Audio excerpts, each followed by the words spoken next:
O que é a Babilônia? Quarta parte. Comentário de Mari Persona. É a cristandade como um todo. Não acuse a Babilônia de ser igreja católica. Nós vemos a besta que está sobre 7 montes, né? É um poder, eu acho que é isso que fala, né? Apocalipse 17. Aqui está o sentido de que aqui tem sabedoria. As 7 cabeças são 7 montes sobre os quais a mulher está assentada. Então a mulher, ela não são os 7 montes, ela está sobre 7 montes. Alguns colocam isso geograficamente como representação de Roma. Não é? Nós sabemos que Roma tem um poder imenso, tem um poder tremendo. Às vezes a gente não imagina o poder que tem Roma. Nós ridicularizamos, às vezes, o Papa e tal, mas pouca gente sabe que é a maior organização, a organização mais rica da face da Terra, chama-se Igreja Católica Romana. Não é a Microsoft. Todo mundo fala assim, não, o homem mais rico do mundo, não sei o quê. Não, a organização mais rica do mundo, a Igreja Católica Romana. Ela tem milhões, eu não sei quanto, mas deve ser milhões de funcionários que não têm carteira assinada, não tem aposentadoria, não tem funigarantia, que se ele num dia decide, estou fora, ele está fora, sem nada, com uma mão na frente e outra atrás. Não vai levar nada. Então, é melhor dos mundos para uma organização, não é? Você poder ter toda essa gente trabalhando de graça, homens e mulheres, e sem precisar pagar direitos trabalhistas para eles, né? Então, é uma organização muito poderosa. É tão poderosa que quando tem problemas entre nações, o Papa é convidado para dar o seu palpite, como se fosse o seu voto de Minerva entre as nações. Até nos séculos passados, né, até o tempo de Napoleão, a coroação era feita por um bispo católico. O Papa, ou o bispo, vinha pôr a coroa na cabeça do rei. Ele que coroava o rei. Imagina, que posição era essa para poder coroar o rei. E além disso, eles são muito ricos. Muito ricos. Eles são donos do Rio de Janeiro.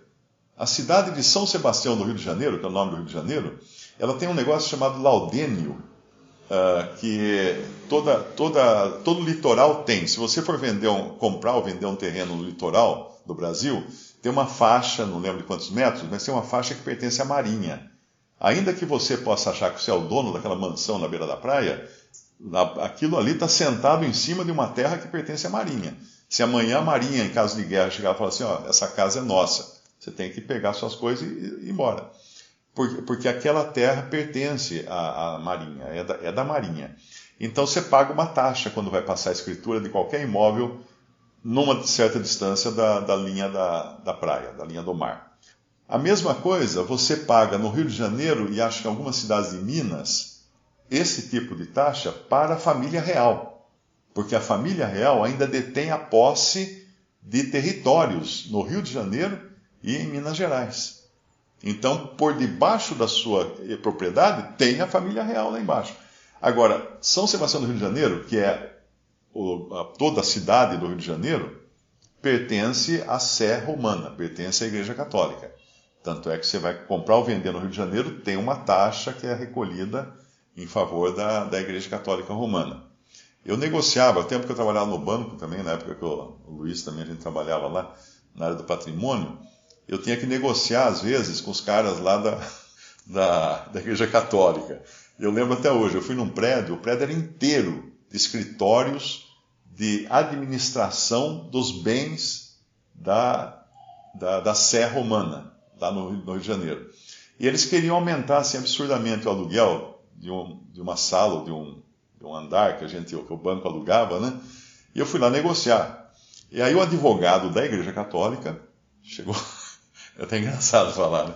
Ele chegou para mim e falou assim, olha, Mar, vamos fazer o seguinte, então, a gente faz então o valor que vocês estão propondo, mas vocês teriam que depositar uma parte desse valor por fora, para não aparecer na... Eu falei, agora chegou minha hora aqui, né? Deixa eu abrir as asas aqui agora. Eu falei assim, doutor, a Igreja Católica faria uma coisa dessa? Não faria, não, esquece. Esqueça a minha proposta. Ele ficou até com vergonha do que ele tinha proposto da malandragem, de fazer dinheiro por fora. Mas então ali tudo é muito... Porque cada pessoa que morria, imagina todos os séculos que passaram, muitas pessoas que morreram... Então vamos voltar a falar mal da Igreja Católica. Eu estava dizendo então que todas as pessoas que morreram todos os séculos passados e não tinham herdeiros, eles deixavam a herança para a igreja. Quem descobriu o Brasil? Pedro Álvares Cabral, que a gente aprendeu na escola, né? Mas as Américas, por exemplo. Quem custeou as grandes navegações daquela época, que propiciaram a descoberta das Américas? Você tinha ali os italianos, né, que estavam envolvidos nessas grandes navegações. Colombo era um genovês. Você tinha os portugueses e você tinha os espanhóis. Eram as grandes potências da época nas navegações mundiais. Quem pagava aquilo? Quem pagava a fundo perdido uma frota de navios sair e ir para o fim do mundo, para cair depois na beirada da Terra plana? Quem que pagava por isso, né? Quem pagou por isso foram não foi só o dinheiro de pessoas que deixaram suas heranças para... é isso mesmo que eles acreditavam na época. Vocês estão rindo, mas é isso mesmo. A Terra era plana, tinha umas tartarugas embaixo segurando a Terra por baixo, e quem fosse muito longe caía. Porque essa é a preocupação de Cristóvão Colombo. Ele ia cair na beirada, né? Não podia chegar muito perto. Então, quem custeou isso? Era investimento a fundo perdido. Dinheiro também que eles não ganharam com esforço. Como é que eles ganharam esse dinheiro? Ou eram heranças, ou então eram os judeus que eles queimavam na estaca. Porque os judeus, quando não queriam se batizar, não queriam se converter, se tornar novo cristão, o que eles faziam? Matavam os caras. E os bens, os judeus eram ricos, os judeus eram muito ricos. Os judeus sempre foram muito ricos na história da humanidade, né? Eles sempre eles sempre aprenderam desde criança a enriquecer em dinheiro, joias, principalmente diamantes. Os judeus são os donos do diamante do mundo. Diamantes, por que diamante? Porque o diamante ele é muito pequeno, ele é muito valioso, e em caso de fuga, que os judeus sempre viveram fugindo, você costura na barra da calça, ninguém acha. E você leva uma fortuna na barra da sua calça.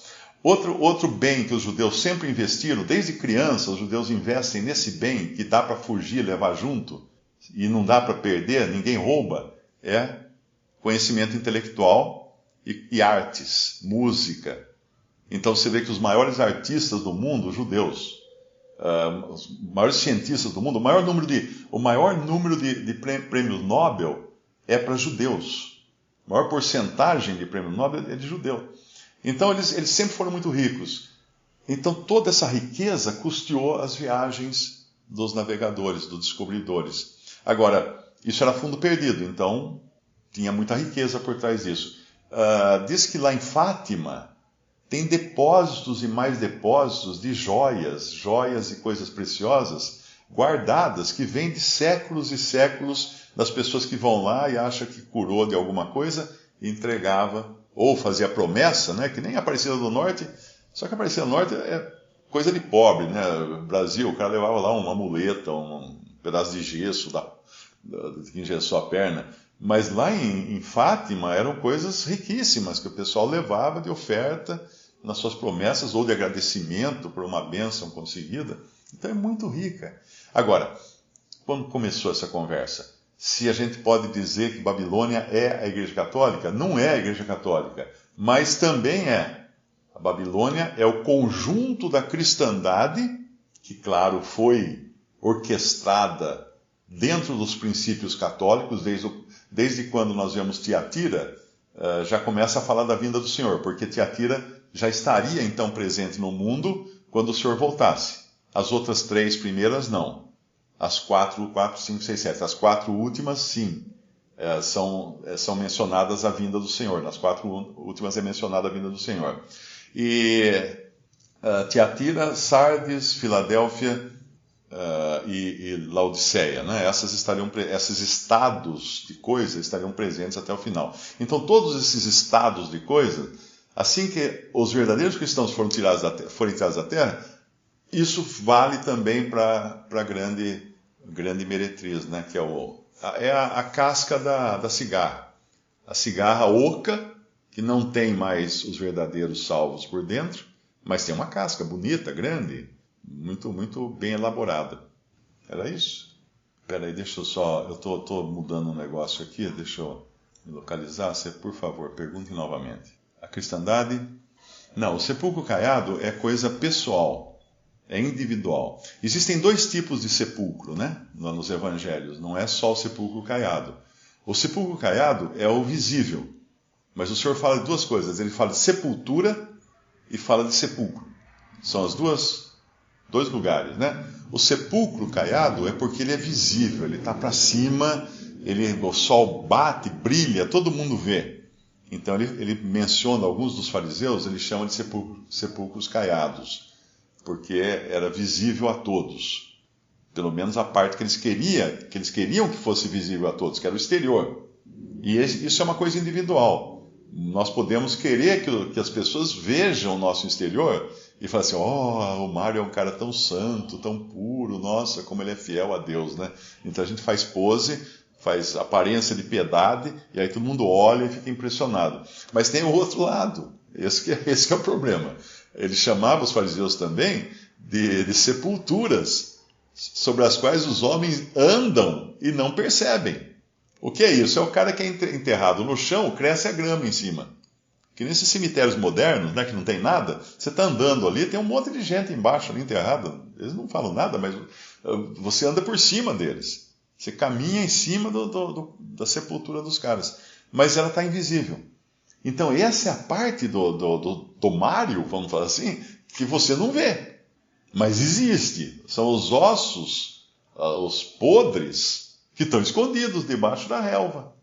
Então isso é pessoal, isso é individual. Cada um de nós tem esses aspectos também na nossa vida, irmãos. Pode ter certeza disso. Não queira fugir da responsabilidade. Nós sempre procuramos mostrar para os irmãos ou para as pessoas o nosso lado bom, né? O nosso perfil sem defeito. É só olhar as fotos no Facebook, no Instagram, você vai ver, está todo mundo lindo lá. Ninguém está ali na pocilga, né? Está todo mundo em viagens, em coisas, está tudo lindo, as famílias sorrindo, saem na foto assim. Nossa, eles se dão tão bem, essa família se dá tão bem. Desliga a câmera, você vê que a turma se pega. Ali é tudo maravilhoso, esse é o sepulcro caiado. E nós fazemos parte também, nós temos também esse lado. Enquanto nós tivermos carne, a gente não pode se deixar enganar. Porque o pior problema é o do religioso. É aquele que tem aparência de piedade, negando-lhe, porém, o poder. Essa é 2 Timóteo, capítulo 3, né? Então é individual, tanto o sepulcro caiado, a parte visível, como a sepultura escondida. É individual, não é coletiva de toda... Porque senão a gente quer se eximir disso. Tá bom, eu não faço parte da Babilônia, então eu não sou sepulcro caiado e nem sepultura escondida na relva. Visite respondi.com.br. Visite também 3minutos.net.